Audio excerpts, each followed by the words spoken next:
আমি বাংলার মুখ্যমন্ত্রীর কাছে আজকে তিনি আসছেন, কালকে শামসেরগঞ্জ যাবেন, একটা দাবি করতে চাইছি। প্রত্যেকটা ক্ষতিগ্রস্ত পরিবার তাদের পর্যাপ্ত ক্ষতিপূরণ, রুটি রোজগারের স্থায়ী ব্যবস্থা এবং অপরাধীদের গ্রেপ্তার এবং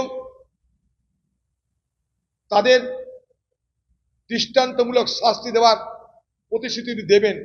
এবং সর্বোপরি ওনাকে যেটা বলতে হবে সেটা হলো এই, উনি পুলিশ মন্ত্রী, উনি মুখ্যমন্ত্রী, ওনার রাজ্যে এরকম ভয়ঙ্কর ঘটনা ঘটার জন্য ওনাকে ক্ষমা চাওয়া উচিত মুর্শিদাবাদের মানুষের কাছে। মুর্শিদাবাদবাসীর পক্ষ থেকে বলতে চাই, বাংলার মুখ্যমন্ত্রী মুর্শিদাবাদের এই ভয়ঙ্কর, এই হৃদয় বিদারক এই ঘটনার জন্য আপনাকে মুর্শিদাবাদের মানুষের কাছে ক্ষমা চাইতে হবে।